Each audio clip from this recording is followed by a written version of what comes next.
ADHD 치료제인 콘서타와 메디키넷은 메틸계라고 불리는 각성제 성분의 계열로 중추신경 자극제, 흥분제 등으로 불린다. 내 경험에 비유하자면 커피를 혈관을 헹궈꽂아 수혈하는 것과 비슷했다. 카페인이 중추신경 자극제니까 낮에 졸지 않고 하루를 보내고 집중해서 일상생활을 할 수 있도록 돕고, 부작용도 유사했다. 불면, 식욕부진, 체중 감소, 심박수 증가, 신경과민 등 결국 이완 상태를 갖지 못해서 얻을 법한 모든 부작용이 동반됐다. 단계적으로 회고하자면 1단계 18mg. 처음 콘서타 18을 복약했을 때 내가 느낀 유일한 효과는 낮에 졸리지 않아요였다. 일을 할 때 집중이 된다거나 책을 쉽게 읽을 수 있다거나 하는 기대 효과는 나타나지 않았다. 부작용으론 식욕부진과 체중 감소, 입마름, 심박수 증가, 약간의 어깨 뭉침과 소화불량, 신경과민 등이었다. 심각한 수준은 아니었다. 2단계 36mg. 약효가 유의미하지 않았으므로 콘서타를 증량했다. 이때부터 부작용이 치고 올라왔다.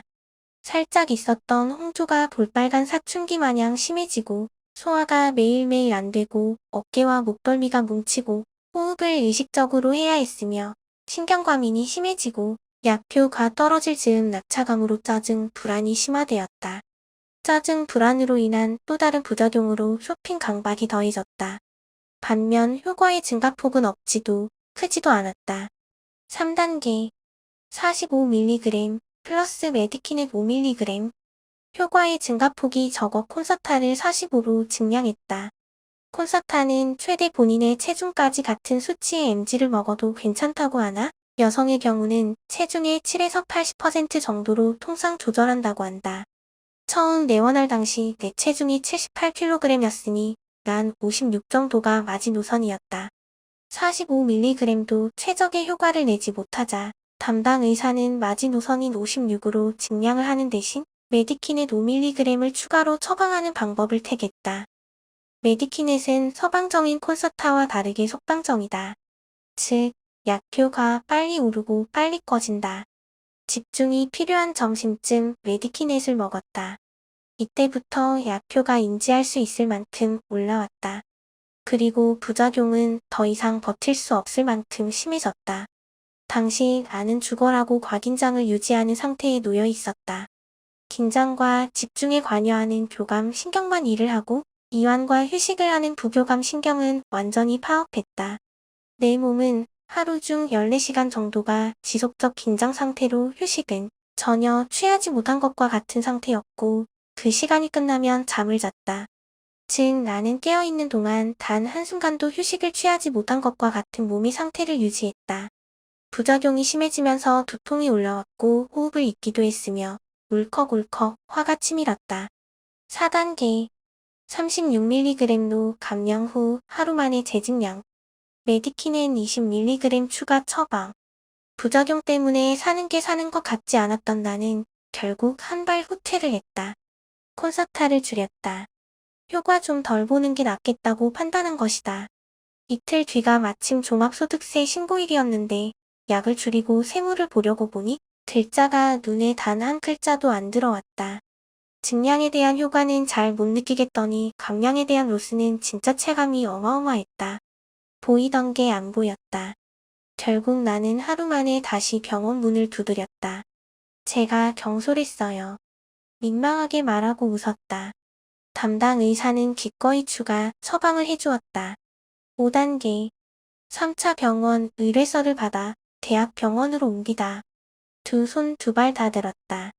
메디키넷이 나에겐 진짜 죽어라 안 맞는 약물이었다. 없었던 부작용인 쪼일 듯한 두통부터 뭐 이 세상 저 세상 알 수 없는 온갖 부작용이 같이 나오기 시작했다.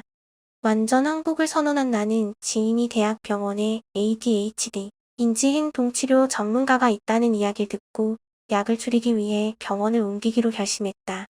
6단계 콘서타 36mg 플러스 부프로피온 150mg 드디어 광명 찾다.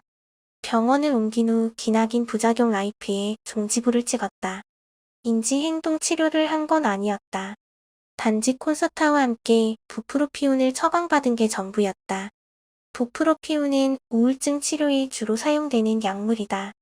ADHD를 치료할 때 반드시 공존질환을 먼저 치료해야 한다는 중요한 연구가 있다. 공존질환이 있으면 ADHD를 잡더라도 문제가 개선되지 않고 오히려 악화될 수 있기 때문이다. 근데 이 공존질환이라는 게 정말 어려운 거라서 나도 인식하지 못하는 사이에 내 안기저 깊은 곳에 박혀있기도 할 수 있다.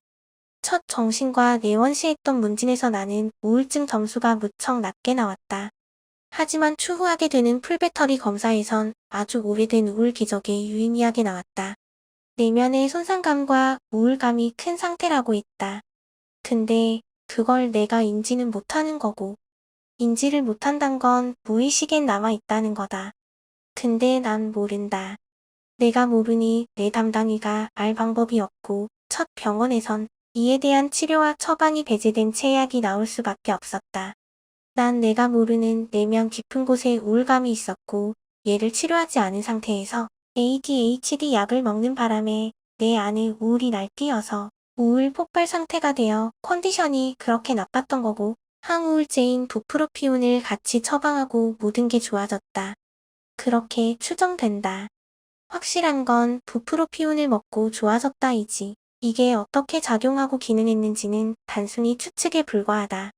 나를 대상으로 한 임상 실험을 통해 실패를 반복해가며 나에게 맞는 약의 종류와 용량을 찾아야 했다. 용량을 줄였는데 효과가 훨씬 컸다. 부작용을 잡는 것만으로 약효를 뚜렷하게 느낄 수 있었다. 모든 것이 나아졌다. 모든 효과가 유의미하게 좋아졌고 모든 부작용이 대폭 줄었다. 물론 효과는 여전히 100이 아니고 부작용은 0이 아니다. 아직도 나는 약을 찾아가고 있다. 그러나 지금은 70% 정도는 맞는 약과 용량을 찾았고 덕분에 이렇게 나의 진료 기록을 시작하거나 하는 등 꽤 의욕적인 일을 시작해 볼 수 있게 됐다. 약을 복용하면 부작용은 있다. 한두 달이 지나도 나아지지 않는 부작용이 있다면 따로 원인이 있을지도 모른다. 어쩌면 원인은 약을 조절하는 것만으로 단번에 해결될 문제일 수도 있다.